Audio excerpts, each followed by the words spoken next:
Welcome, everyone. My name is Evan Blake. I'm a member of the Socialist Equality Party, and I write and edit our reporting on education. I used to teach special education in Oakland, California, and now I have been very active in helping to organize the educators' rank and file safety committees, which have been established throughout the country during and internationally during the pandemic. So I'll introduce, or I'd like Michael to introduce himself. So go ahead, Michael. Hi, I'm Michael Hull. I'm a former United States history teacher at a Title I school. I am a member of the Southwest Educators Rank and File Safety Committee. I'm also the founder of the national resistance group Teachers Against Dying. I was subject to a medical accommodation by my doctor. They said, it's not safe for you to return. The school district had this doctor's note. They gave me the online remote accommodation, and I taught virtually for a few months. And then they subject the accommodation to a review. And although nothing changed with my health history, and it was actually a more dangerous environment to enter because the community spread had went up, the class sizes were larger. They still required me to return or go on FMLA, which is an unpaid leave. So I was also getting retaliated against by my district. They had written me up for staging a walkout, which was based on hearsay and not true. So I decided, for the good of my mental health and for the good of my physical health, for the good of my students who needed a certified teacher, and for the good of my coworker or my co-teacher who needed a qualified person, I decided to resign. Now, AFT and NEA were contacted with regard to this situation, and they essentially told me to pound sand, that, there's nothing we can do for you. I secured an audience with Randi Weingarten, who told me she could fight for my accommodation.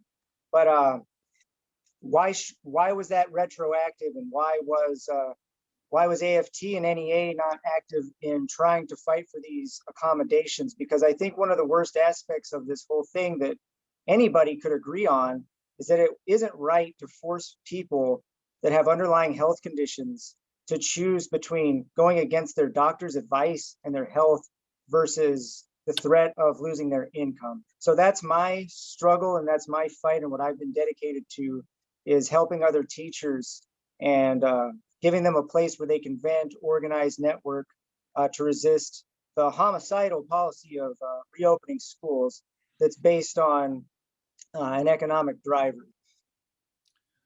Excellent. Thank you, Michael. Yeah, so you already mentioned it, but that's one of the reasons that we're holding this discussion today was, essentially to follow up on this Q&A session that you took part in last week, which I thought was very significant. And, essentially this was a meeting that was organized by the Badass Teachers Association, which is a popular group on Facebook among teachers and other educators. And you were able to ask, as you said, Randi Weingarten a question. Just for all of our listeners, Weingarten is the president of the American Federation of Teachers, which is the second largest teachers union in the US at the national level after the National Education Association, which has 1.6 million members. And just to give everyone a little background, over the course of the past year, the AFT has really played a very critical role in facilitating the reopening of schools. Essentially, they have done nothing to mobilize their membership to oppose this homicidal policy, and basically, in particular, since the inauguration of Biden, they've really been Weingarten herself has really been the linchpin in this policy. Just last month, she told the New York Times that she spends 15 hours a day on the phone with the White House, the Centers for Disease Control and Prevention, and local mayors and local union heads, essentially orchestrating the campaign to to fulfill Biden's pledge to reopen the majority of K through 8 schools by the end of April. And so it's just been a really horrible role, and she played a major role in the reopening of Chicago schools, Philadelphia, Los Angeles, Oakland, all of these major Democrat-led districts that had not reached agreements, throughout the fall. And so I think the event was very significant, and I commend you, Michael, for asking your question, which was really very critical. And you just to summarize, and I'd encourage everyone to go back and watch the whole exchange. I think it's very significant. We'll have a link, or there's a link to the exchange at the bottom of this video. But essentially, Michael, lays out the dangers of reopening schools, the experiences that he's seen on Teachers Against Dying and other Facebook groups, and even cites a number of studies which have proven that keeping schools closed is critical to containing the pandemic. And then he begins to go into some of the class issues, referring to the CARES Act, which was passed in late March 2020 to bail out the banks and Wall Street, which had unanimous support from both the Democrats and Republicans. And then he begins to point to Weingarten's role in the school reopening process. So I wanted to play a brief clip from that, sort of the last 30 seconds or so of Michael's question, and then you'll see that he's actually interrupted by Weingarten at I think an important point in the exchange. So we'll play that. The reasons you have a union is to stand up against the elite, and I feel like we're kind of collaborating, or we're working with them very closely to open the schools instead of fighting them to close them down. Dr. Michael Osterholm, who was Biden's coronavirus task force leader, he said we should do like the other countries. We should do a lockdown, a UBI, get the vaccine distributed, and guess what? The stock market took a turn for the worse, and they pivoted immediately. So these are the people that are in it for the reason that we all know, which is they need the economic driver. They have to have a subsidized daycare for the employees of the rich, for these elite oligarchs, who, by the way, both parties funneled and transferred wealth up to in the CARES Act. For all the money we spend on... So Michael, I gotta just, look, I respect what you're saying.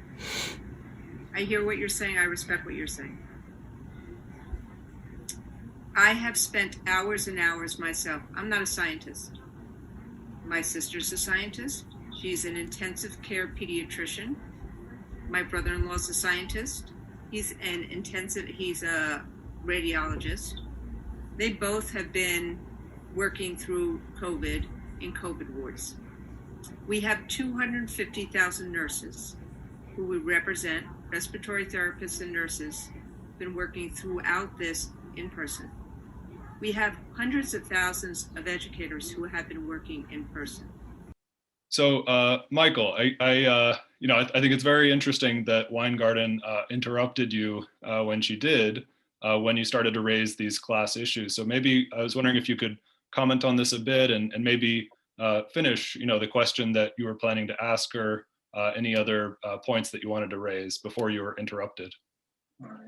Yeah, I feel like I was dismissed in a way because I cited, like you said, numerous studies and evidence that went in the opposite direction of what she said, which was that there was a, quote, growing body of evidence and consensus in the United States that schools are safe. But she didn't cite any particular studies, and I can only assume she was referring to a study out of Wisconsin that's been off-cited, that's not peer-reviewed, and it was done in a rural setting. But I mentioned, we have global studies with 41 countries that said one of the most effective mitigation strategies was to close the schools. The second most effective mitigation strategy, that was published in Science.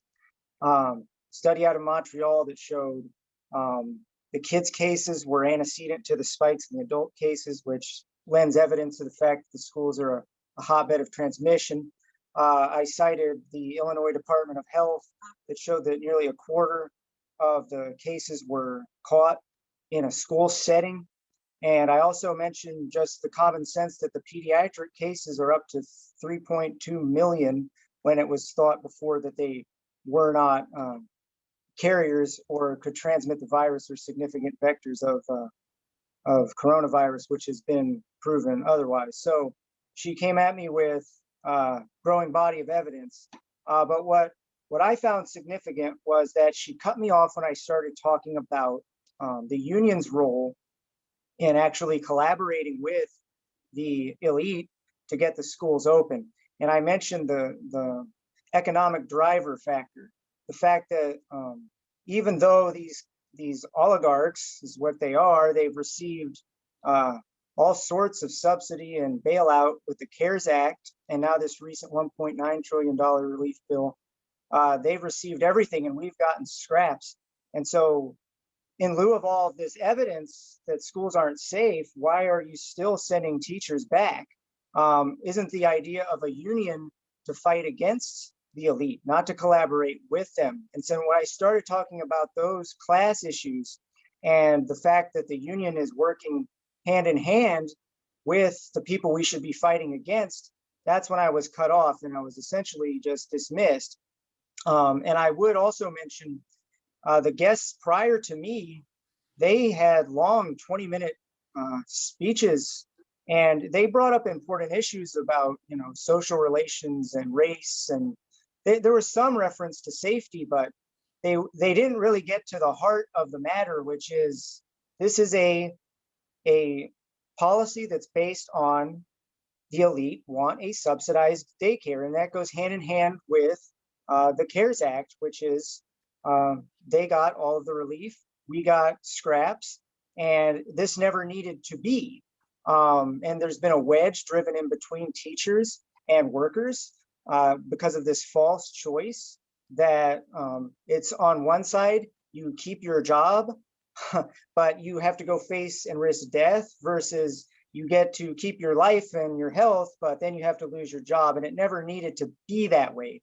And this country had ample resources and it had ample time to prepare, and it chose willingly to serve the elite class. And as a union, that should be a fight. We should be resisting that. We shouldn't be, working with the very people that put us in this terrible situation. And so when I started talking about that, I was cut off. I would have liked to have followed up. She asked me about, or she told me she could get me a remote accommodation. She said, we will fight if you would like to get the remote accommodation that you need. And what I really wanted to ask her more than anything was, well, how do I follow up with you on that? And secondly, why is it that I had to get an audience with you to get that accommodation when you have other dues paying members that should be entitled to just as much of a fight? Having an audience with the president shouldn't be a requirement to get the union to fight for you. So I would have definitely liked to have brought that up. And I would have also liked to have brought up the divide between teachers and other workers. And, the rank and file is working with Amazon workers. And I think, AFT and didn't galvanize their numbers, but I also think we could have partnered up with other working class professions that were just as much a victim of this. And we just missed such an opportunity to fight and show union solidarity and strength. And I was very disappointed that she didn't address those things, nor did she even inquire further into what I wanted to talk about, which was the union not galvanizing its massive numbers, which could have been significant in places like Chicago or Los Angeles and New York. There's always that red state excuse that we can't do anything there, but there was definitely things they could have done, and they didn't do it. And it's becoming clear that the traditional trade unions have been fully grafted into the establishment, and they are serving as a controlled opposition. and they're not actually fighting for the interest of the working class. And it reminds me of when Barack Obama told the NBA players, don't go on strike, we'll get you a committee. They do everything that's the opposite of what the initial reason for having a union was, which is to leverage the power of your labor against the management. And so I definitely wanted to get into those types of issues. And I also wanted to ask her what she's referring to. What studies are you referring to that that say there's a growing body of evidence? Because it was just vague. And one last thing I would like to say, she said she has friends that are scientists. Well, I have friends that are scientists too. So what? Yeah. Yeah, no, I think those are, you've raised a number of important issues. No, I mean, I think, you know, just the this disconnect that you're describing, you know, between you know, the officials like Weingarten, but also, you know, Becky Pringle at the NEA, you know, all the different heads of the unions. It's, you know, it's a universal process. It's not just the AFT and the teachers unions. I mean, it's you know, it's significant actually. At the start of the pandemic, there was the UAW, the United Auto Workers, basically did everything they could to keep the plants open throughout the Midwest. And it was only through the independent actions of workers, basically engaged in wildcat strikes. You know, only through those actions were they able to shut down the auto industry, which really you know, ultimately led to the broader shutdowns of the economy last March, which, you know, actually saved thousands of lives, you know, and then led to the closure of schools. And it's significant actually in you know, throughout the country. There was you know, as the pandemic was spreading, there was a major you know, growth of opposition among teachers, and, you know, growing calls for on social media. The hashtag close the schools now was trending on Twitter, you know, throughout mid-March, and really in one of the last districts to close was actually New York City, the largest district with 1.1 million students. And it was only when a petition began circulating, led by rank and file teachers and you know, other and parents, which was gathering, you know, tens of thousands of signatures. Only at that point, under, you know, enormous pressure and, you know, growing threat of wildcat strike action, did they finally close New York City. And you know, it was later revealed that the Democratic Mayor de Blasio and the United Federation of Teachers President Michael Mulgrew were emailing each other throughout this time, and you know, essentially doing everything they could to delay the closure of schools, despite, you know, knowing the real risks that were involved. And you know, New York City quickly became a major epicenter in the you know, in March and throughout April and May. But I think just this disconnect that you're describing, you know, between the aspirations of rank and file educators, rank and file auto workers, and these, you know, really just corrupt, you know, bureaucrats that run the unions. I mean, you know, Randi Weingarten garners roughly $500,000 a year. There's roughly a dozen officials in the AFT and the NEA who make over $300,000 a year. And then the state unions, when I taught in California, the California Teachers Association has, but also the national ones, you know, they've got hundreds of people making over $100,000 a year. So, you know, there are just these immense bureaucracies, which are, you know, very hostile to the interests of rank and file workers. And, you know, they funnel, you know, tens of millions of dollars in dues money to the Democrats and to pay these, you know, corporate salaries. And so yeah, I mean, it's just, you know, they really represent this sort of upper middle class, petty bourgeois layer that, you know, thoroughly supports capitalism. And, you know, I think one of the things that was interesting in your exchange with Weingarten, you know, at the start of your remarks, you know, you noted some of the different really horrific experiences that you've seen on Teachers Against Dying. And also, as you said, you noted your difficulties in getting workplace accommodations. And during her remarks, it was clear that, Weingarten acted surprised, or she seemed surprised to hear that you struggled to get accommodations, and she offered to help you as an individual, while saying nothing about, the thousands of teachers that have gone through a similar experience. But I know she also, earlier in the meeting, was surprised to there was another teacher that spoke about the on the ground reality that teachers have faced where schools have reopened, and the fact that even 3-foot distancing is not implemented anywhere, let alone 6-foot distancing. And Weingarten seemed very shocked to hear this. So maybe could you speak maybe a bit more on your thoughts on this, and also just some of the other experiences that you've heard about or seen on social media. Right. I also wanted her to follow up on my question about the lifting of mask mandates in Texas. So a lot of schools in Texas where districts actually voted to make it a choice on whether or not to wear the mask. And statewide, they've lifted the mandate on the mask, so it's up to the businesses and whatever to decide for themselves whether they're going to have that as their policy. And that's consistent with something another teacher spoke about was, these idealized CDC guidelines that you're using to justify reopening the school. A lot of them are not practical or even possible. So, for example, with the mask mandate, if you're in a school that doesn't have, the mask mandate, your first CDC guideline is out the window.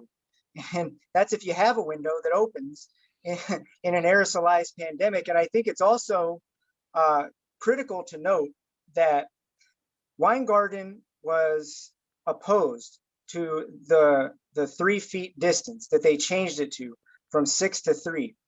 And no matter what distance, if you're in a building with an aerosolized pandemic that's transmissible through particles in the air, and you don't have proper ventilation, which a lot of schools don't, that's all of those ideals are out the window. So when she was confronted with that, she feigned as though she wasn't aware that that was happening. But I know on Badass Teachers, which I know she's a member of, and on Twitter, she must be aware of some of these situations on the ground. And I talked to colleagues, other teachers. They say these social distancing measures are not happening. There's mask breaches all the time, not only by the students, but also by the adults and the parents. That's what another thing I asked her was, how are we going to rely on children and people that don't even believe the coronavirus is real to implement these guidelines? And now something that she's expressly said was dangerous, which is the change in the distance between the desks. Now that's another guideline out the window, again, if you have a window. But some of these stories, and you don't have to look far on some of these groups, they're horrible. And not only teachers passing away, I told her about a friend of mine from Austin who actually was in the same situation as me. She couldn't get her accommodation secured, and they forced her back along with almost 1,000 other teachers in that district. And she ended up catching coronavirus, and she has permanent lung damage.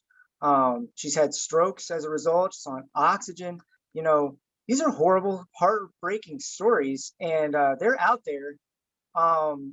And death of children, I brought that up. We had a kindergartner here in Texas actually perish. We've had amputations, kids losing their limbs as a result of this. And it's also unnecessary when we have the alternative, which is remote, and it was just botched or deliberately botched by the elite, who funneled all the money up to themselves and let us fend for ourselves in this dangerous work environment. So I just find it implausible that she's not aware of some of these situations on the ground, and she's not aware of some of these experiences that are happening on the ground, and how some of these CDC guidelines, these idealized prerequisites, just aren't plausible and they're not workable. And what do you do about the people in Texas that we had a story on Teachers Against Dying of someone that she was forced back to the school. She's wearing a mask, a shield, and everybody around her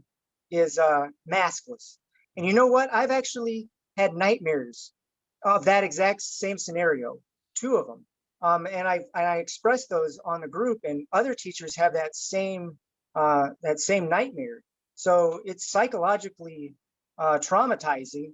And not only that, but the working conditions. I talked to a teacher that said one of their classes was interrupted in the middle of it so that a cleaning crew could come in and actually start cleaning and sanitizing the room while the class stood outside of the door.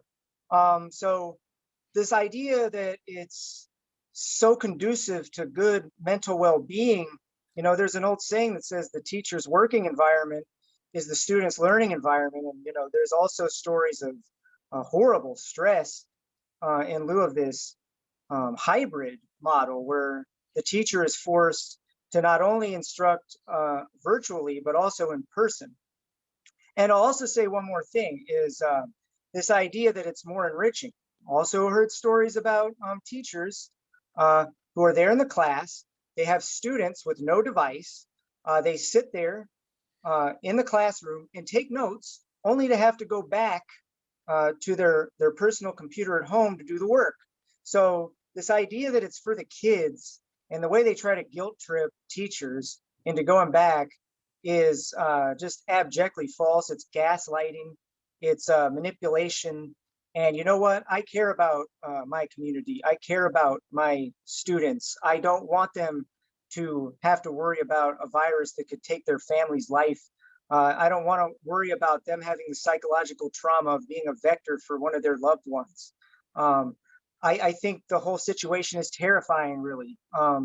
And we missed a huge opportunity on remote education, because I did notice at the outset, before they started pushing the standardized tests and bell schedules on virtual, some of the kids actually did better on virtual. So we had the opportunity to maybe study a new level of differentiation of curriculum, because some of the students actually did better under the online model as it was before when we initially went into the quarantine. Yeah, no, I think those are really excellent points. I mean, just on that last point, I mean, it's clear they, I mean, the entire political establishment, very deliberately sabotaged remote learning. The initial funding for K through 12 schools provided is just totally minimal. The funding with the CARES Act, and then they just refuse to really implement any further measures to improve remote learning. And so you have a situation where millions of children lacked access to high-speed internet, adequate technology and other software, and the conditions for teachers have just been horrible. It's been incredibly difficult. Class sizes have remained the same size, and just also with the latest latest relief funding, which provides $130 billion for K through 12 schools, but it's basically it's tied to school reopening. So the districts only receive funding if they give the government their plans to reopen within 30 days. And it's also this is supposed to last until, I believe, 2024 is the deadline that districts have to spend this. So it's just going to turn into huge slush funds for districts to for them to funnel money to private contractors, and it's not going to go towards what it should, which, as you said, is really providing high quality remote learning, keeping learning remote until the pandemic is fully contained, and saving lives. And I think the points that you raised about the deaths of children, and just the also, which is something they just totally ignore. It's totally downplayed in the media. I'm here in Michigan. There was just recently a young boy, I believe he was 10 years old, named Deshaun Jameson, who had to have a quadruple amputation after developing multi-system inflammatory syndrome in children. Just really horrific. And there's also been many multiple young people that have died here across Michigan, but also throughout the U.S. And I was just looking earlier today, and one of the sort of really just criminal policies, or lack of policies, was the complete absence of tracking of infections and deaths among educators and students where schools have reopened, which began under the Trump administration, which really implemented these school reopening policies most aggressively throughout the fall, along with his Republican acolytes. But the same policies in all essentials have continued under the Biden administration. They're still not tracking infections and deaths. And the only source that was tracking educator deaths was a publication called Education Week. And they essentially did so during the first few months last fall, but I believe it was in December that they just abruptly stopped. And so this number was basically unknown to the public. And then I believe it was in January, the Associated Press ran an article where they quoted the AFT, headed by Randi Weingarten, which showed that the union had been tracking this figure internally, but didn't say anything publicly. So clearly Weingarten is well aware of this, but hasn't done anything to oppose it. But just recently, Education Week resumed publishing this figure, and they note that as of March 23rd, 2021, at least 906 active and retired K-12 educators and personnel have died of COVID-19, of whom 252 were active teachers. So that's how many teachers have died in the past year. Just as you said, facing horrific conditions, really being compelled to return to schools, and just really subjected to this, as you said, really homicidal policy.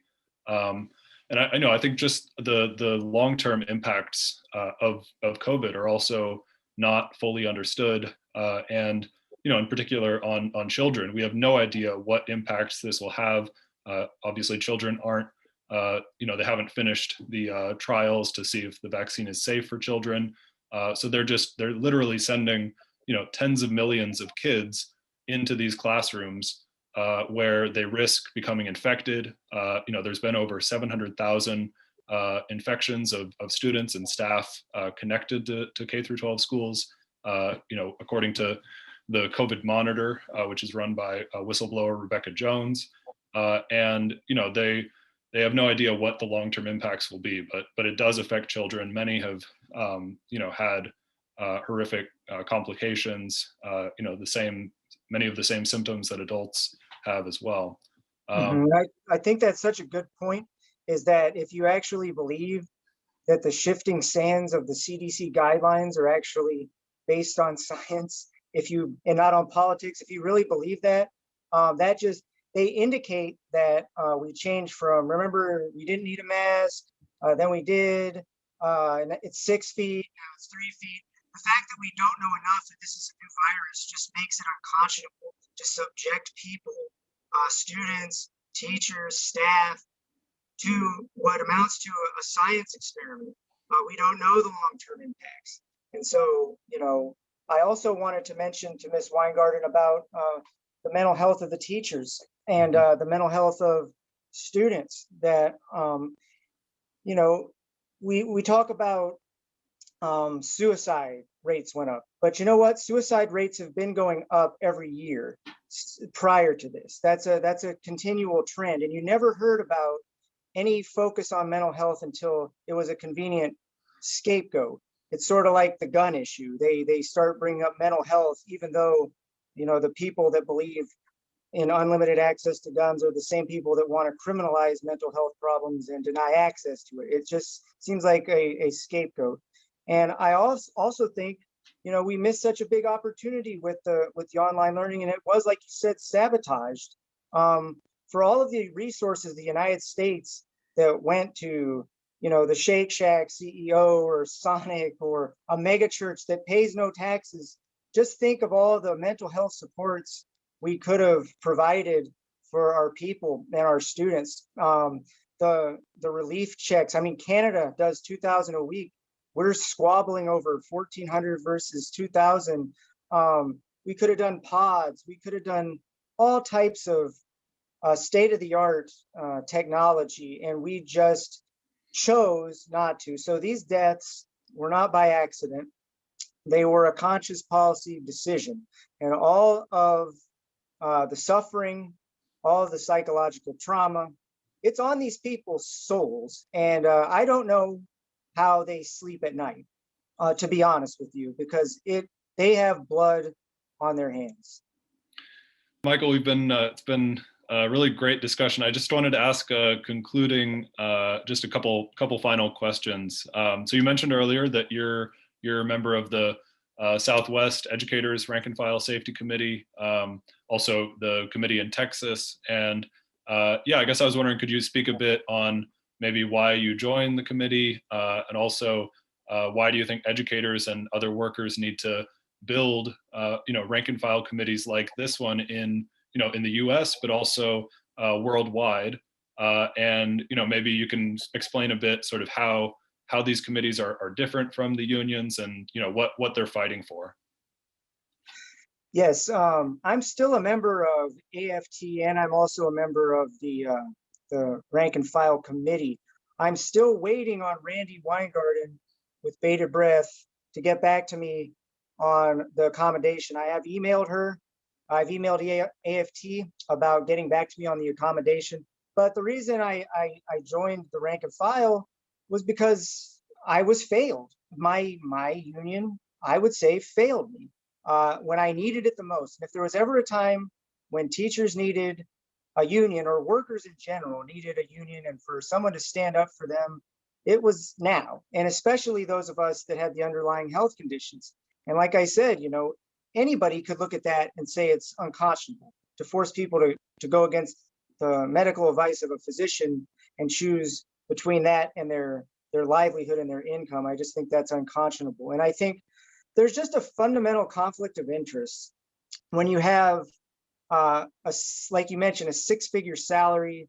They probably have a very handsome stock portfolio that's tied to the economics and the stock market that they have a vested interest in maintaining. And so when you're that tied to the elite and to politicians, it's a fundamental conflict of interest. And I just don't have confidence that somebody in that socioeconomic status has my best interest at heart and can represent me to the fullest extent. So I believe not only teachers, I believe all of the working class needs to band together and fight against this, because we got screwed. And it's not teachers versus parents. It should be the working class versus a rapacious oligarchy that use the resources and the abilities of the United States government to funnel the greatest transfer of wealth upward in human history. We should be upset at them. Our anger should be directed at them, not at each other. And so I would encourage everyone to reimagine what labor organization is going to look like in the 21st century, because clearly this isn't working with the big union bureaucrats. All right, thanks, Michael. And I guess just on that note, I'd really encourage everyone to sign up to join a rank and file committee. If you're an educator or a parent, a student, or another, if you work in another industry and you want to support the fight to close schools and non-essential workplaces in order to contain the pandemic, go to wsws.org/EdSafety. Send us your information today, and we will either put you in contact with a committee that exists in your area. They exist throughout the US and internationally, or if there isn't one that's already there, we will help you build one. So thank you again, and thank you, Michael. And yeah, take care. All right, stay safe, Evan. All right.